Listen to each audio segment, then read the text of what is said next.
I have watched rivers carve their names into the earth and cities rise like breath over the sand. I have watched writing arrive as a way to hold memory and then vanish as empires crumble and languages fold into one another like leaves. For 2,000 years, the words of a civilization that lined its temples with carved histories lay silent, mute beneath dust and sun. The silence was not empty. It was a thickness that pressed against everything, a weight that kept the faces of the past turned away from us. Then, on a damp morning in 1799, in the mud and stone of a small port town called Rashid, the place the world would know as Rosetta, a soldier's spade struck something that was not brick but black stone.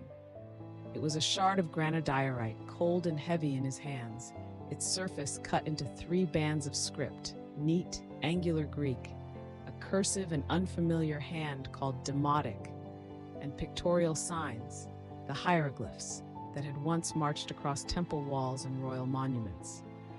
The discovery was accidental, practical, French engineers improving fortifications during a campaign.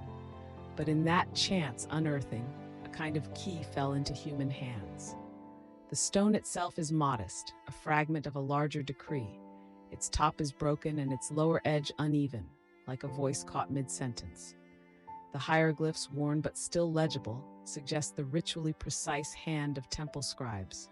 Below them, demotic runs in a tight, efficient stream, the everyday script of a people who had adapted their written language for new needs. At the bottom, in letters that scholars could still read, is the Greek text, a version of the same decree recorded in the common tongue of governance in Ptolemaic Egypt. That triptych of scripts turned the stone into an accidental bridge. When scholars first saw the Greek, they could read it. It named a king, described a decree issued in the year 196 before the era we now call our own, and spoke of priests and rituals and public honors. That reading gave orienting points, proper names, dates, the structure of a governmental proclamation. From those known points, the work of translation began, like patient archaeology of sound and sign. The stone gave a hope, not a solution, a set of 3 voices saying the same thing in 3 registers. If the Greek could be anchored, perhaps the other 2 could be mapped onto it. The years that followed were not a cinematic revelation, but a long, quiet labor of attention. A generation of scholars pieced clues together.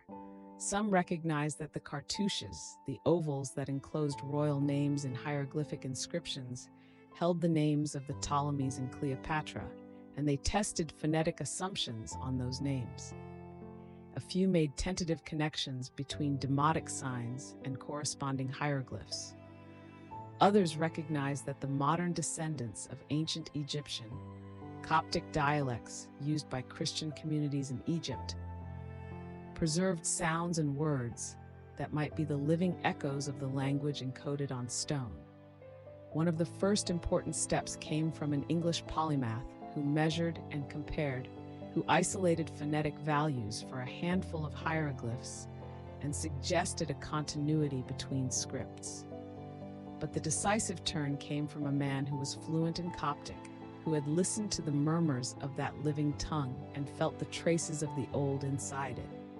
He understood that hieroglyphs were not a magical, ideographic code that only pictured ideas. They were a hybrid system, both pictorial and phonetic, capable of representing speech. By recognizing that some signs stood for sounds, especially when writing foreign names, and by aligning those signs with Coptic words and Greek parallels, he began to assemble the scaffolding of a language long muted. The breakthrough was less a bolt of lightning than the moment when several persistent facts lined up and, for a few hours, everything made sense. Signs that had puzzled scholars for centuries began to find consistent values. Patterns of grammar emerged. Where once there had been only ornament and mystery, structure revealed itself. In 1822, a map of the language lay on the table. Vocabulary, grammar, the means to read inscriptions across stone and papyrus, across temples and coffins. The Rosetta Stone had not translated every inscription by itself. It had given the indispensable comparative anchor that allowed human curiosity and comparative philology to do the rest.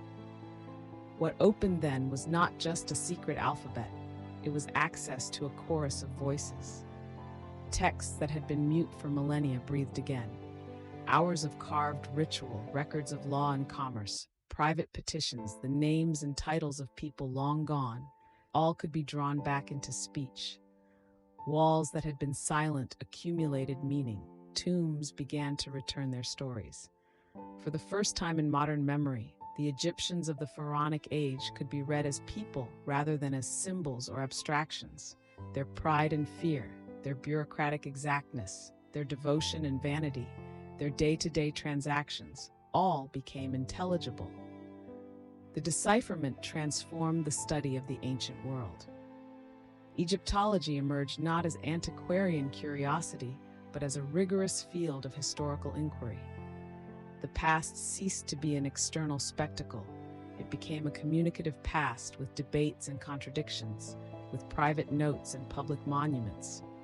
Instead of imposing modern narratives on carved figures, scholars could now test hypotheses against texts written by those who lived the lives described. Temples told their own liturgies. Stelae argued with kings.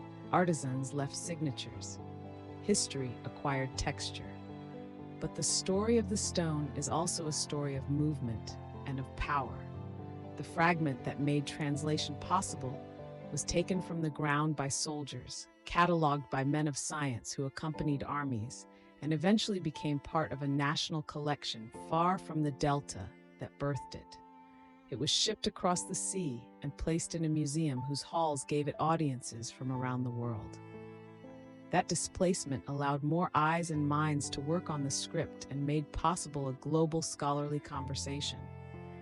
It also embedded the stone in the history of conquest, of cultural transfer that sits unsettled in the memory of nations. Its physical home is a reminder that the recovery of voice is not free of cost or complication. For Egypt, the Rosetta Stone is a symbol of both resurrection and loss, a key to ancient identity that lives many thousands of miles from where the words were first carved.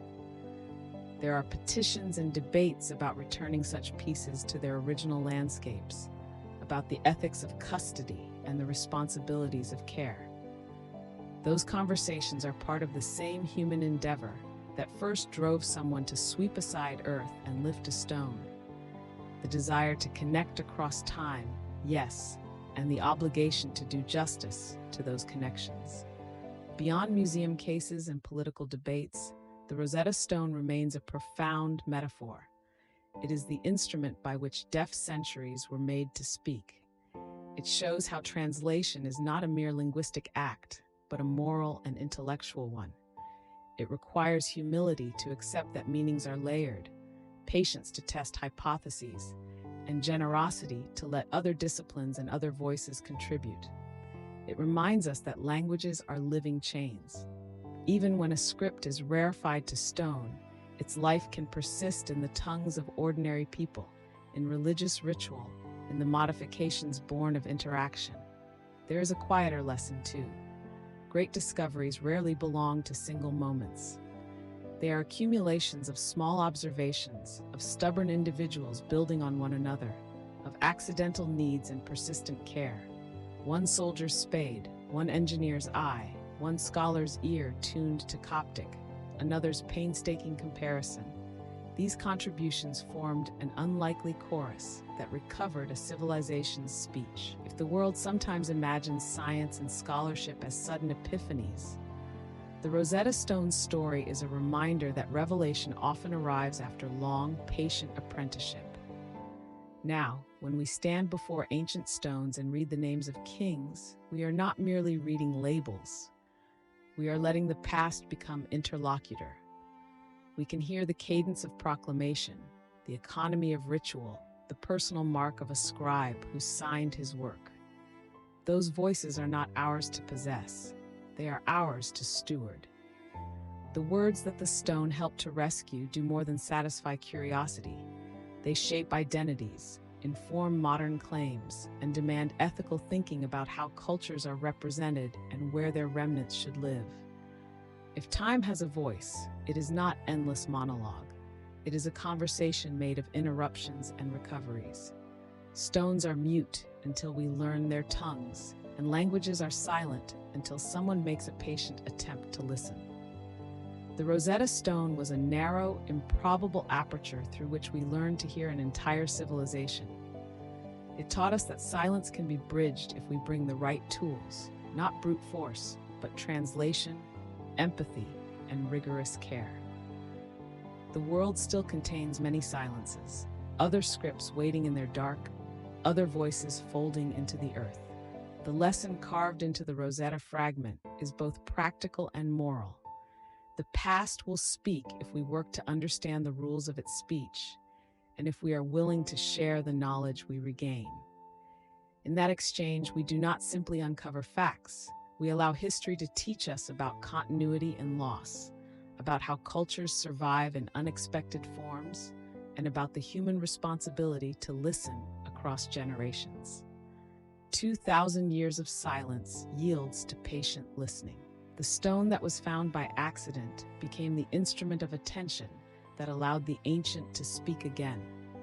If knowledge is a kind of hospitality, then decipherment is the act of opening a door and inviting a voice back into the room.